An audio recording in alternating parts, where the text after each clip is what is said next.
It's not going to win any trophies for design, and, well, rappers probably aren't going to write songs about it. The Subaru Outback is about as exciting as a new pair of orthopedic insoles for your shoes, but you know what? There's nothing wrong with that.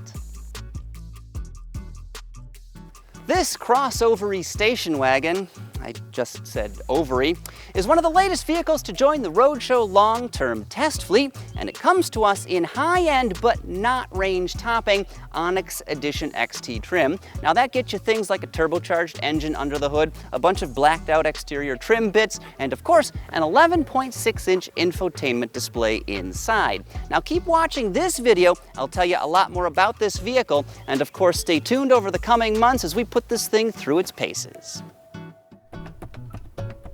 And nobody tests vehicles quite like we do, pushing them to the ragged edge in every way possible. Seriously, this built-in food warmer sucks. During our year or so with this Outback, we'll keep track of fuel economy, let you know what we like and don't like, plus we'll make note of any maintenance or repairs that are required, you know, the usual stuff. Under the hood, XT versions of the Outback feature a turbocharged 2.4-liter horizontally opposed 4-cylinder engine that gets you 260 horsepower and 277 pound-feet of torque.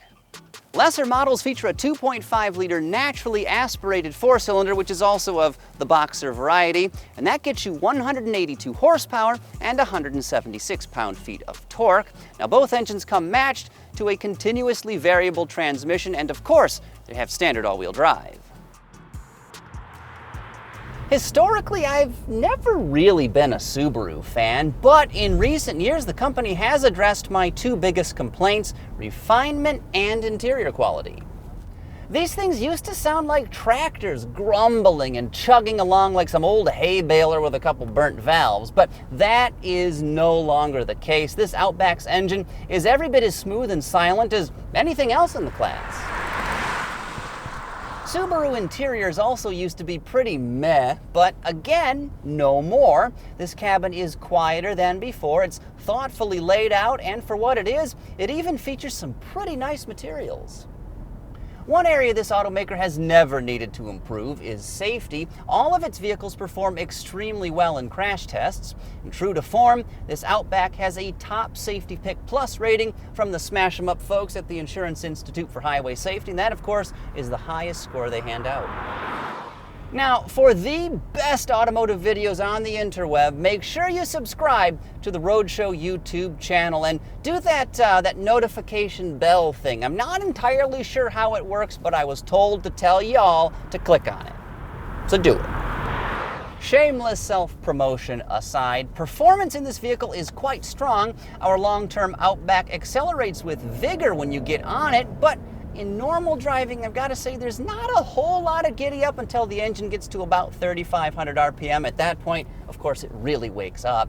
Also, the CVT in this thing is not quite as responsive as I would like. I mean, it's mostly fine, but if it were just a little bit more attentive, I would prefer that. Now, with paddle shifters, you can manually rifle through the gears if you want, and Subaru gives you 8 different ratios to choose from.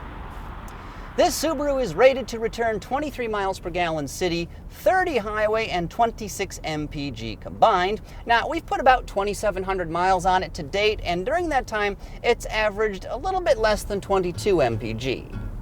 Maybe our video producer, Nick, needs to stop redlining it so much. But good luck telling him that. He doesn't listen to anybody. Naturally, there is plenty of tech to talk about. Subaru's EyeSight suite of driver aids is included in this vehicle, and that gets you things like lane keeping assist, automatic emergency braking, and adaptive cruise control with lane centering, and for the most part, all of these features seem to work very well. Our long-term Outback also sports a Starlink infotainment system with navigation, and of course that massive 11.6-inch touchscreen that I mentioned earlier, which is Subaru's largest ever. Now this portrait display is impressive at first, but I find the user interface just a little bit cartoonish, and sometimes it's not quite as responsive as I would like. A 6-speaker audio system is standard on Onyx Edition XT versions of the Outback, but it's pretty bad, like really not good. And no matter the source, whether it's FM radio, satellite radio, or music on your phone, it all sounds super muddy, and it's so bad I almost wonder if something is wrong with this particular vehicle. At least Apple CarPlay and Android Auto are included, which is great news. However, there is a small problem, literally an issue that is petite in size. When you're using CarPlay, the screen is super tall, but it's also quite narrow, which makes that CarPlay module really tiny, and consequently the buttons are difficult to hit. Like a bowl of oatmeal, the Outback here is not terribly exciting, but it is wholesome and honestly unexpectedly satisfying. I'm glad to have it in the Roadshow long-term fleet, and I look forward to driving it many more miles, so make sure you check back regularly for updates on this Subaru.